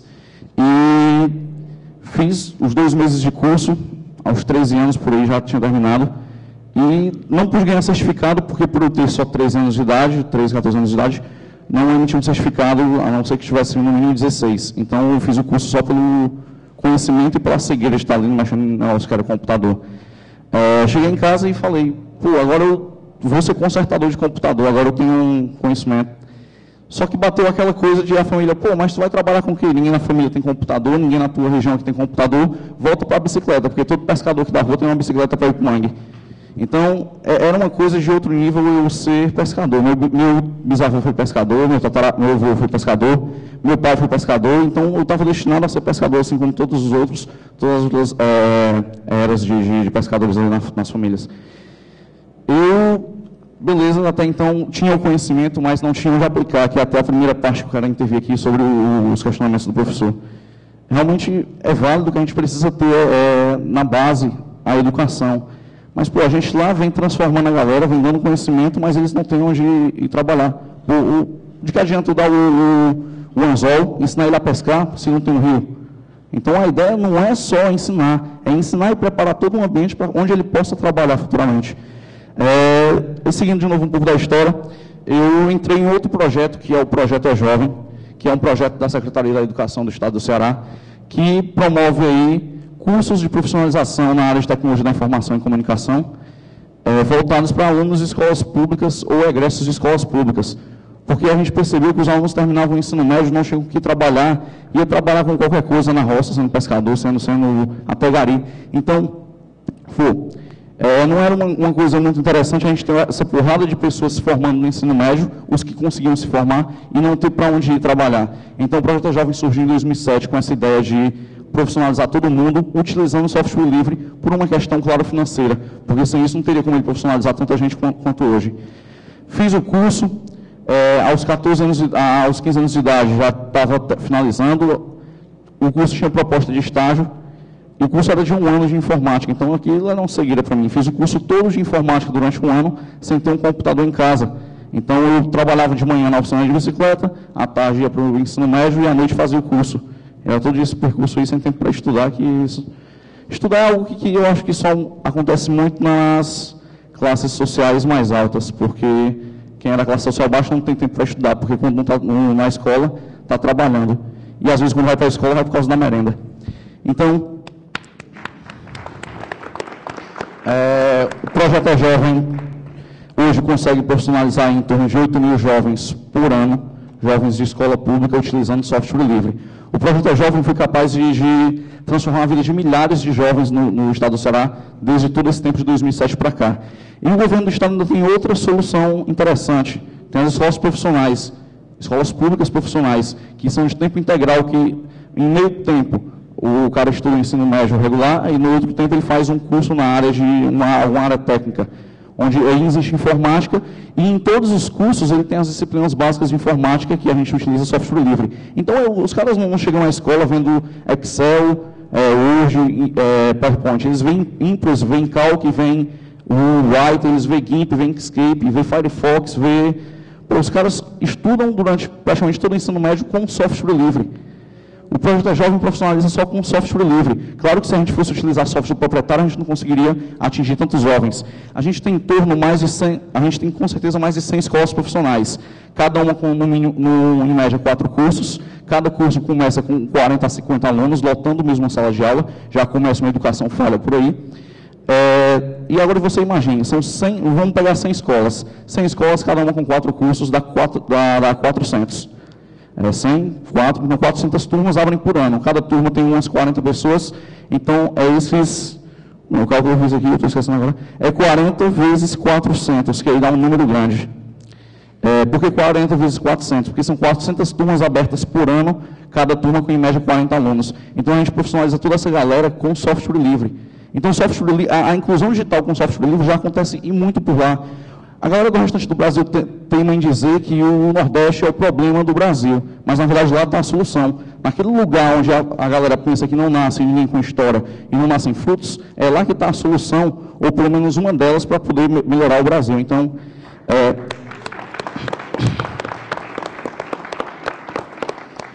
só voltando de novo para a parte do mercado do Ministério do Trabalho, não tem como a gente só profissionalizar os meninos. Hoje em dia o Projeto Jovem tem parcerias com várias entidades. Por exemplo, a gente percebeu que, de que adianta eu estar pegando um menino que está conseguindo ir para a aula, e aqueles que não estão? Aqueles que estão desistindo no meio do caminho e depois precisa fazer uma EJA, uma educação de jovens adultos. Então vamos botar jovem com a EJA, educação de jovens adultos. A galera que está indo para os centros de reabilitação de menor infrator, Pô, essa galera não tem mais chance de voltar para a sociedade e tentar algo novo. Aí o jovem foi lá e tem turmas dentro de centros de reabilitação de menores, menores infratores. A galera indígena não estava tendo muito acesso a recurso digital. O Projeto Jovem foi lá nas escolas quilombolas e tem turmas dentro das escolas quilombolas. O pessoal surdo não tinha isso, a gente foi lá e também criou turmas no Instituto de Surdos. Então, o E-Jovem fazendo, não só o E-Jovem, a galera cearense fazendo um trabalho legal com software livre. Vocês conhecem o FliSol, né?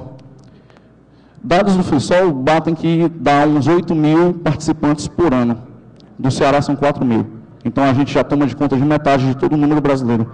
Só no FliSol Ceará, no FliSol Fortaleza, a gente consegue de 800 a 1.000 pessoas por ano. O FliSol Vale, que ia estar aqui, também fruto desses projetos sociais, está aqui, consegue fazer um FliSol lá com 400 pessoas. O Adriano, que ontem, esses dias, deu uma palestra sobre GIMP Inkscape, arte digital com GIMP Inkscape, e ele consegue estar aqui, também foi aluno do Projeto Jovem. Então, só eu já disse que não vai adiantar muito a gente ter uma minoria inteligentemente qualificada se a maioria, que também está qualificada, mas mesmo vai estar trabalhando num supermercado, botando os produtos na prateleira, com o conhecimento que poderia revolucionar o mundo. É que nem aquele grande cientista lá, que eu esqueci o nome dele agora, falou, o próximo Einstein pode estar na África, passando fome. Então, a gente deve olhar mais para a galera que está ficando para trás. Botar uma educação boa e digital para todo mundo é legal, mas e quem não vai ter acesso a ela? E a galera que está ficando para trás? Pô, eu sou um fruto lá do bairro onde eu nasci, local onde também ninguém acredita que vai nascer uma história, mas, pô, lá tem tantas gentes e por que só eu? E a galera que não pôde ficar? Alessandro, é porque ninguém lá quer fazer nada. Pô, não é porque ele não quer fazer nada, é porque o cara já tem uma porrada de coisas para fazer, então ele não tem mais tempo. Arrega, pô. Se eu estou aqui estudando sem perspectiva de futuro, porque de vez em quando só surge um exemplo bom nessas sociedades, só surge um exemplo bom em cima de muitos. Então, eu me sinto, porra, eu não vou ter capacidade de chegar onde esse cara chegou. Olha aí, ele se esforça. Então, a galera já, psicologicamente é programada para não querer ser alguém na vida. Porque ser alguém na vida lá é o sonho de eu acho que todo nordestino, todo brasileiro, o sonho é ser alguém na vida.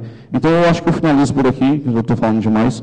Eu vou estar dando uma palestra em um desses palcos, não lembro qual é agora, mais tarde, sobre software livre, bem ainda que se pode enxergar, onde eu vou usar isso como esses exemplos de inclusão digital com software livre, como forma de falar o porquê que o software livre ainda tem que existir e o porquê que ele ainda não venceu. Maravilha, obrigado, Alisson.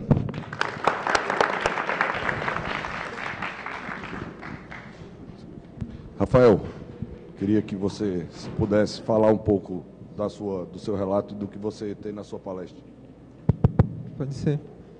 Gente, bom dia. Acho que já é quase boa tarde, né? Boa tarde. Tá bom, né?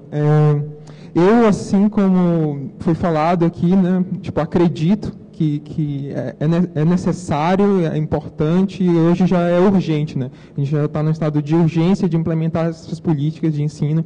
Eu, por exemplo, só estou aqui fazendo essa fala hoje porque eu sou um exemplo disso também. Eu sou de Belém do Pará.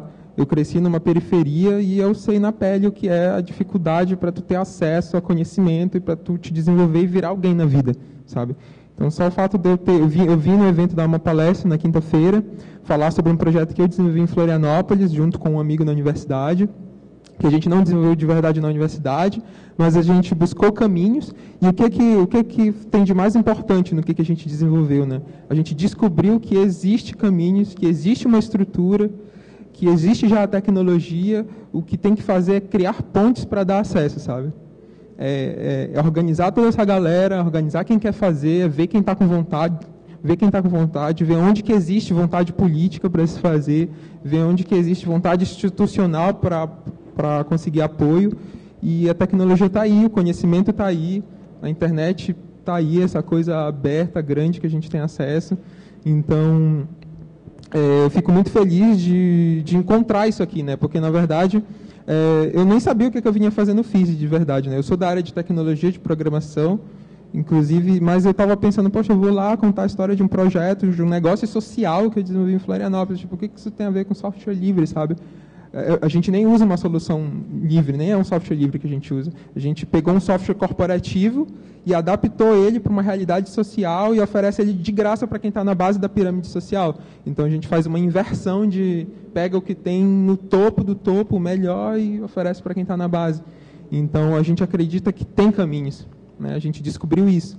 Então, foi muito importante conhecer aqui, né, o Gino, o pessoal aqui do Ministério, do Senado, da Associação de Software Livre, e ver que tem gente querendo fazer. Então, eu estou aqui também até me disponibilizando, né, com esse espírito de levar isso também para outros locais, né?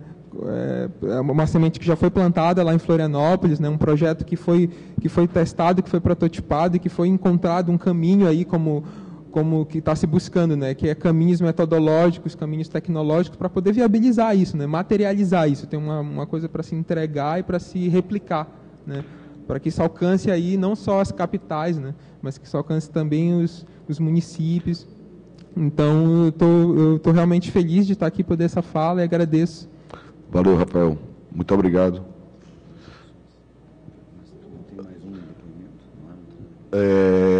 Fabiana. O depoimento da Fabiana é muito interessante, porque ela trouxe para nós, enfim, mais uma vez eu queria deixar claro e ressaltar que tanto o Rafael quanto o Alessandro eu conheci aqui no FISLE, eu vi as palestras deles, depois a gente começou a bater um papo e ficamos amigos aqui, companheiros de todo o fórum. Isso é algo muito interessante. O FISLE tem muito isso de criar novos laços e amizades. Eu queria, esse depoimento deles, eu achei que tinha que ser ouvido, porque eles são fruto de algo semelhante do que a gente está querendo fazer. Nós sabemos que não estamos descobrindo a roda, não queremos criar a roda, mas queremos sim. A nossa ideia é capilarizar e fazer em larga escala, sim, a profissionalização na tecnologia. E a Fabiana tem o lado da empresária, da pessoa que emprega e que vê alguma dificuldade nesse meio. Você não quer me dar esse sem fio? Eu não sou muito boa com... Bom dia a todos. Eu sou Fabiana, CEO da Madrid do Brasil. Quero agradecer o convite aqui do Gino de estar aqui com vocês hoje. Do pessoal da Suzy, que me convidou para estar aqui no evento hoje. Foi um convite deles, que nós somos parceiros, para estar aqui hoje. E aí eu consegui conhecer pessoas muito, muito bacanas aqui. Então, assim, e aí deixa eu aproveitar um pouquinho. E ele, conversando com o Gino, ele comentou da iniciativa do Ministério do Trabalho. Eu falei, poxa, mas tem uma dificuldade imensa, da gente contratar pessoas. Eu sou técnica, vim do setor técnico, meu primeiro emprego foi como aprendiz, também vim de uma família humilde, então, assim, eu sei todas as dificuldades, e eu entrei na área de TI por dinheiro, porque eu era pobre e falei, bom, o que dá mais dinheiro, vou trabalhar com isso, ganho dinheiro, aí eu vou fazer a profissão que eu quiser.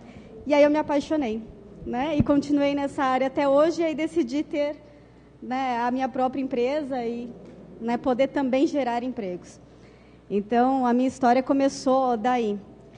Mas a gente conversando um pouco, eu comentei um pouco para ele do nosso plano de expansão que a gente teve o ano passado, e nós tomamos assim uma super surpresa, porque nós tínhamos planos de abrir unidades, tanto em Recife quanto em Curitiba. Então, a nossa ideia era expandir aí o nosso território. A gente já atende clientes no Brasil inteiro, mais Portugal e Espanha. Mas, quando a gente decidiu abrir mais uma unidade fora de São Paulo, esqueci de dizer que eu sou de São Paulo. Então, quando nós decidimos, assim, a realidade foi muito dura, porque a falta de profissionais realmente qualificados é muito triste a realidade quando a gente sai de São Paulo. Existem profissionais ótimos, mas claro que a maioria está trabalhando, E aí, quando você precisa contratar e você vai fazer um processo seletivo, você vê o quanto é frágil o conhecimento de tecnologia e tecnologia que a gente usa no mercado, que a gente vende. Porque, assim, a gente está falando de software livre, mas a gente precisa trabalhar, precisa vender, a gente precisa ganhar o nosso salário. Vinícius, os números estavam muito bacanas. Vinícius, cadê ele? Está por aqui. Os números estavam muito bacanas, mas não é a realidade do mercado. A faixa salarial é muito maior na prática. Você não consegue contratar um cara por 3 mil, se você não chamar ele por 7, ele não vem.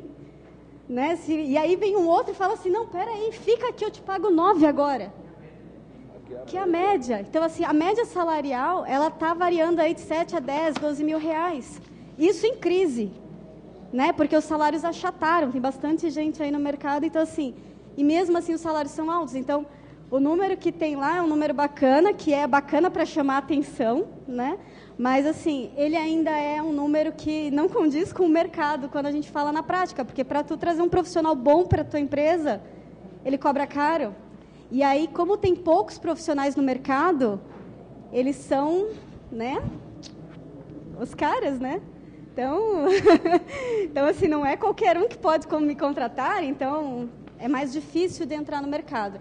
Então, assim, antes de abrir a minha empresa, meu último salário foi de 22 mil como especialista em banco de dados. Então, assim, é um excelente salário, ainda mais para o mercado de hoje. Há 10 anos atrás era melhor ainda, né? Porque eu não sabia nem como gastar tanto dinheiro. Então, assim, é um mercado muito rico, é um mercado muito próspero.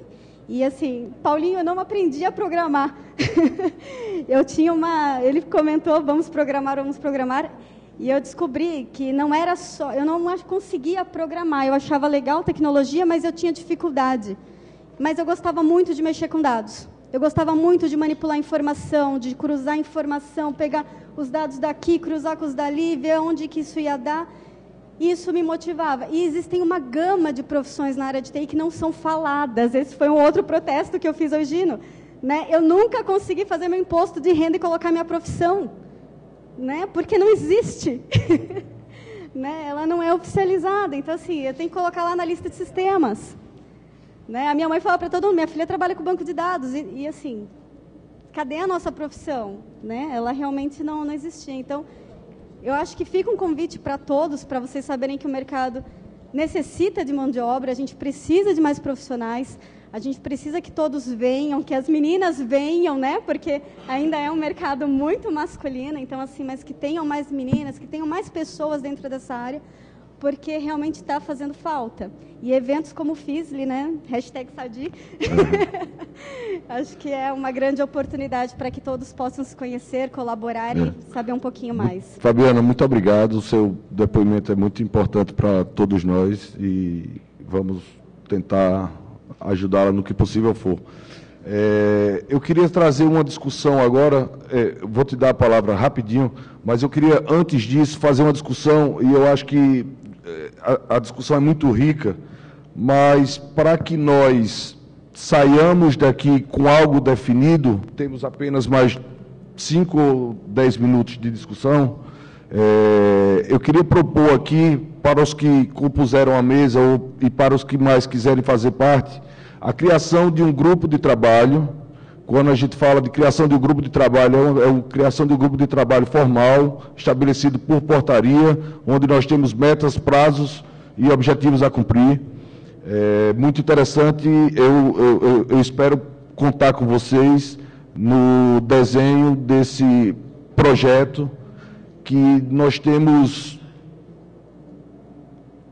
um nome a sugerir, e eu queria saber o que é que vocês acham desse nome a sugerir. Nós queríamos chamar isso de projeto Hacker Aprendiz. O que é que vocês acham disso? O que é que vocês acham disso? Eu, particularmente, minha mãe me perguntou se hacker não eram as pessoas do mal. Minha irmã, a mesma coisa. Minha esposa perguntou se eu estava louco. E eu queria saber de vocês o que é que vocês acham. Oi, o meu nome é Bruna, eu tenho 16 anos e eu acho uma ótima ideia. Porque quando tu fala em hacker, tu sempre pensa, bah, que coisa ruim. E tu chama a atenção dos jovens, infelizmente, por achar que é uma coisa ruim. E ao mostrar para ele que não é uma coisa ruim, o que realmente vai chamar mais atenção ainda. Então, eu acho um nome magnífico, no meu ponto de vista, é claro.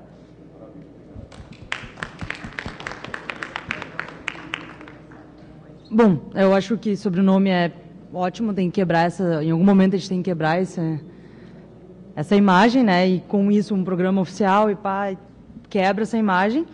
Mas o que eu ia falar era sobre como o Ministério do Trabalho poderia fazer isso, né? Eu acho que sozinho não vai conseguir.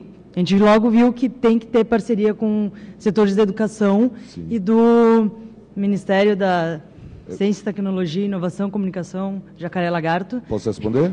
Claro.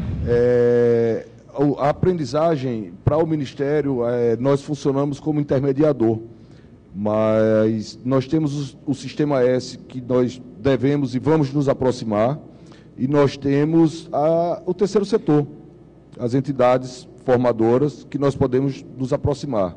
Enfim, é algo que está nascendo aqui, é uma ideia que está nascendo aqui. Esse arco específico da tecnologia, como eu estou dizendo, como eu já falei, nós temos outras vertentes dentro do nosso departamento, mas estamos aqui tratando de tecnologia, como viabilizar isso, se aproximando do Sistema S, se aproximando das entidades formadoras e focando em nichos específicos para que não possamos também perder o foco. Vamos começar a fazer um piloto para que 2017 seja o ano todo programado já para termos um resultado em larga escala. Esse é o plano. Espero conseguir, junto com a ajuda dos colegas, concretizar. Tá. Legal. Além disso, eu só ia dizer que acho que tinha que olhar também, lembrando, a ideia não é só de software livre, mas de todas as tecnologias abertas. A gente pensar que vai além, que vai o hardware, que às vezes o cara não tem emprego, porque tu precisa de todo um equipamento, todo um sistema, toda uma empresa para ter, e só tem o programador com acesso a tecnologias livres, né? No caso, o software. Então, se a gente começar a pensar em incentivos para o desenvolvimento de equipamentos, a gente leva isso para outro nível, quebra um paradigma da economia, coisa fechada, que a gente já sabe. Então, pensar também, lembrar de todas as tecnologias livres. Posso falar? Estou aqui. Tá. Meu nome é Nara e vou falar pela academia, quem sabe seria uma solução para todos os problemas aqui discutidos. Agora, a Sociedade Brasileira da Computação acabou de criar uma comissão para discutir com o MEC a implantação da computação no ensino básico. Porque a colega ali tinha falado que nós temos um problema, não temos gente para contratar. A gente quer contratar e não tem. E aí eu digo uma coisa, nossos alunos entram 40 e se formam 7. Então, a gente não consegue formar. Então, nós temos uma vazão enorme desde sempre. Então, a nossa ideia, e isso é uma bandeira que eu estou levantando já faz 2 anos, agora nós temos uma comissão formal para isso, criar uma grande área na BNCC, eu não sei se o pessoal sabe aqui, atualmente no Brasil está sendo discutida a base nacional comum curricular, onde é que está se discutindo o que vai ser ensinado no ensino básico, e a gente está querendo criar uma grande área que é computação. Tem 4 grandes áreas, que é matemática, linguagens, ciências exatas e ciências humanas. Porque qual é o problema que nós temos? Eu sou professora de lógica de programação há 23 anos, eu dei aula aqui na França, então eu sei o que chega na faculdade nos últimos 23 anos, e o problema é que o que eles consideram difícil era coisa que era para dada lá aos 12 anos. Então, gente, hoje minha bandeira é trabalhar com Olimpíada Científica. Os alunos que eu botei na sala de aula e ensinei computação aos 12 anos, hoje são os melhores olímpicos do Brasil, tá? Para vocês terem uma ideia do impacto que é isso. Então, o que nós da computação estamos propondo, gente, é ensinar uma habilidade que nós aprendemos. Quem aqui da computação sabe disso? Nós temos a capacidade de pegar um problema, separar em várias partes e resolver. A gente aplica isso no dia a dia. Então, o que a gente está querendo é pegar pessoas de 12 anos e fazer isso. Tá, gente? Então, se nós conseguirmos, eu estou aqui para pedir o apoio de todo mundo, porque a gente quer uma nova área, que todo mundo auxilie, que divulgue a importância de se criar computação no ensino fundamental, tá? E aí, falando sobre as meninas, tá? Então, nós temos 2 realidades, as poucas pessoas na computação, e dentro da computação nós temos 15% de mulheres. Então, hoje eu trabalho com um grupo que se chama Meninas Olímpicas, tá? Que nós estamos começando, vou fazer um fórum nacional das Meninas Olímpicas, que é para incentivar meninas na área de exatas. Hoje, na Olimpíada Científica, para vocês terem uma ideia, 10% de meninas. A coisa tão crítica é que essas meninas a gente perde aos 12 anos, tá, gente? Todo mundo que aqui discutindo de ensino médio, de faculdade, a gente perde esses alunos aos 12 anos. Para vocês terem uma ideia, nas Olimpíadas de Informática, o ensino fundamental tem 12% de meninas, no primeiro ano do ensino médio, 5%, no segundo e terceiro, 2%, e no nível universitário, 0%, tá? Então, eu queria aqui divulgar e queria propor para nós discutir com o pessoal como é que a gente poderia fazer para começar a discutir uma política nacional de se colocar programação no ensino básico. Bom dia a todos e a todas. Eu vou falar brevemente, tá, Egino? Eu quero me apresentar. Meu nome é João da Luz, eu represento o Instituto Calabria e também sou membro da coordenação do Fórum Gaúcho de Aprendizagem Profissional, o FOGAP. Falando, então, a respeito da aprendizagem, que eu acho que esse é o assunto proposto aqui hoje, né? Que todos nós sabemos que a aprendizagem é dos 14 aos 24 anos incompletos, adolescentes e jovens, e também para pessoas com deficiência, que não tem limite máximo de idade, né? Mas, falando a respeito da proposta que foi apresentada aqui hoje, eu acho bastante pertinente, o nome também, ele é bem convidativo, a questão do cracker aprendiz, né? Hacker aprendiz. Mas eu quero dizer também que essa discussão que vai ser aberta aqui hoje, eu acho que é bem válido para que então a gente não esqueça o nosso público da assistência. Porque quando se fala em inclusão social, também se refere à inclusão digital. E também nós não devemos esquecer os nossos jovens em situação de vulnerabilidade. Porque conforme o discurso que foi apresentado aqui através dos nossos amigos, né, eu acho que é fundamental a gente não esquecer este público específico. E levar em consideração que dentro das periferias existem também as entidades formadoras de aprendizagem, que além do Serviço Nacional de Aprendizagem, também tem as escolas técnicas e as entidades sem fins lucrativos, que desenvolvem um programa magnífico voltado para este público que não tem uma oportunidade, tá? E também como sugestão que a gente pudesse reativar os telecentros, que são espaços que já existem, mas que estão sucateados e que deveriam ser, mais uma vez, serem utilizados, potencializados, para que então a gente pudesse cada vez mais fomentar a aprendizagem, não só aqui no nosso estado, mas no Brasil todo. Maravilha. Bom, obrigado. Muito obrigado.